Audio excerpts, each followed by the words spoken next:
Good evening friend. CTI entrance exam के लिए electronic mechanics और इलेक्ट्रिकल वालों के लिए ट्रांसफार्मर से संबंधित कुछ क्वेश्चन हैं जो सीटीआई एंट्रेंस एग्ज़ाम में आते रहे हैं। चलिए देखते हैं। पहला क्वेश्चन है, एक कॉइल में करंट बदलने के प्रभाव का क्या नाम है? पास के कॉइल में ईएमएफ को प्रेरित करता है। तो क्वेश्चन कह रहा है कि ऐसा कौन सा इफेक्ट है जिसके द्वारा पहली कॉइल में जो करंट में चेंज होता है तो सेकेंडरी कॉइल में ईएमएफ जनरेट हो जाता है। तो पहला ऑप्शन है कपलिंग, दूसरा ऑप्शन है इंडक्शन, तीसरा ऑप्शन है सेल्फ इंडक्शन और चौथा ऑप्शन है म्यूचुअल इंडक्शन।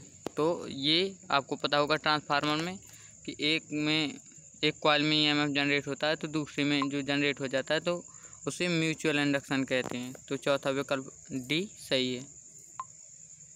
अगला क्वेश्चन है, रिले में पीटिंग होने के कारण मुख्य समस्या क्या है? ये सीटीआई एंट्रेंस एग्जाम में काफ़ी बार पूछा जा चुका है। तो देखते हैं। पहला ऑप्शन लो कांटेक्ट करंट, दूसरा ऑप्शन है एक्सेसिव कांटेक्ट करंट, तीसरा ऑप्शन है chatter during a slow release, चौथा option excessive number of operations. तो इसका दूसरा ऑप्शन है जो एक्सेसिव कांटेक्ट करंट, ये सही है। तीसरा क्वेश्चन है, रेटेड वोल्टेज के नीचे संचालित ट्रांसफार्मर पर क्या प्रभाव पड़ता है? तो इसका ऑप्शन है पहला बर्न आउट वाइंडिंग, दूसरा ऑप्शन है लीड्स टू इंटरवाइंडिंग लीकेज, तीसरा है ट्रांसफार्मर हीटेड अप एक्जिवली और चौथा option deliver reduce secondary voltage. तो जो चौथा ऑप्शन है ये सही है।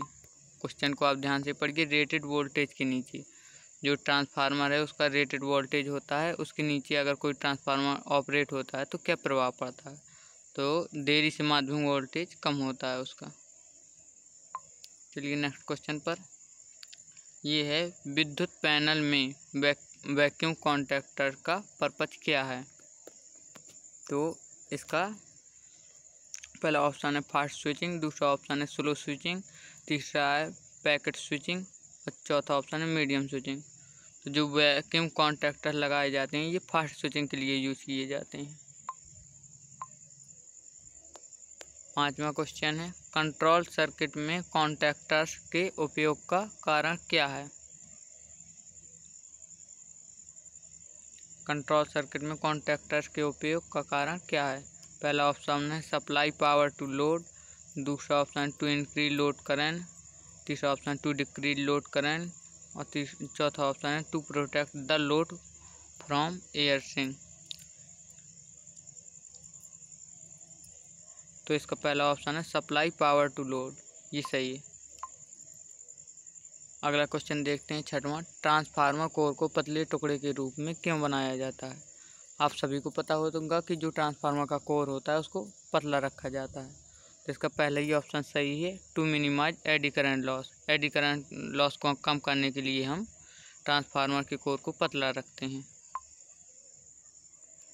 ये लास्ट क्वेश्चन, रिले का कौन सा हिस्सा सबसे अधिक परेशानी का कारण है?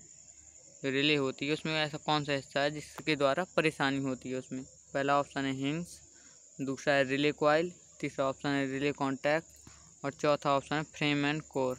तो इसके जो कॉन्टैक्ट होते हैं उससे परेशानी होती है, तो इसका तीसरा ऑप्शन सही है।